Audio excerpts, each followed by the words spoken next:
My name is Amy Long Carrera, corporate dietitian at HealthCare. Today, we're going to talk about how to gravity feed.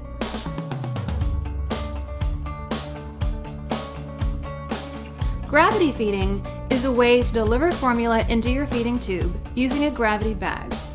This method delivers formula more slowly through your feeding tube than the syringe method or the bolus feeding method. That's because you use a feeding bag that has a roller clamp on the tubing to control the rate of formula. Most people that gravity feed take a meal every few hours during the day, with each meal lasting about 30 to 60 minutes. To gravity feed, you will need a 60 milliliter catheter tip or oral syringe, a cup of room temperature water, formula, a gravity feeding bag, and an IV pole.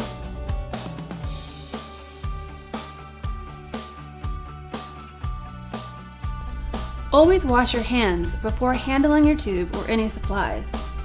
If you have a low-profile feeding tube, the first thing you need to do is prime the extension set before attaching it to the feeding tube. Priming the extension set removes any air that could otherwise enter your stomach and cause discomfort. The first thing you'll do is to remove the plunger from the syringe and attach the syringe to your extension tube. Pour in 10 to 15 milliliters of water and allow it to flow just to the end of the tubing. Next, clamp the extension tubing. Now you're ready to attach it to your feeding tube. If you have a regular gastrostomy tube, flush your tube with water. This will help to push anything through that might be stuck in the tube from your previous feeding. To flush your tube with water, remove the plunger from the syringe.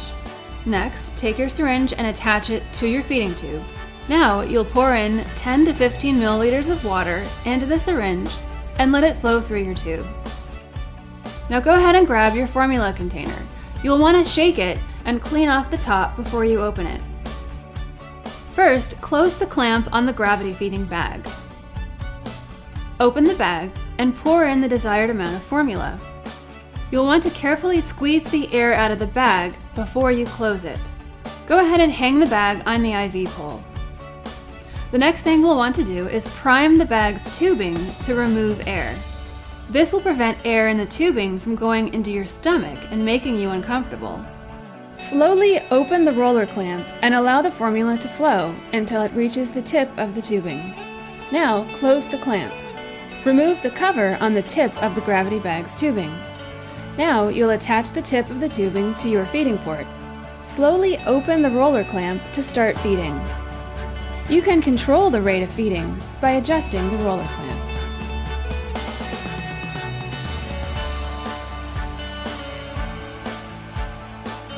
It should take between 30 to 60 minutes to deliver about 8 ounces of formula using the gravity feeding method.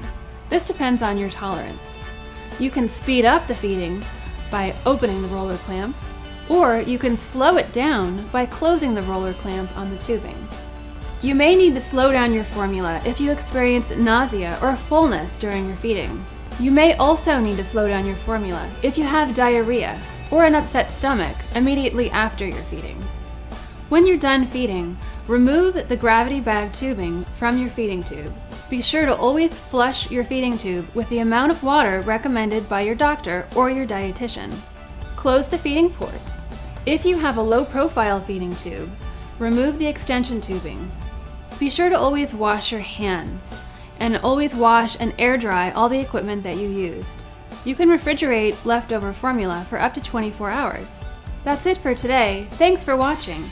For more tube feeding tips, visit our online community at shieldhealthcare.com.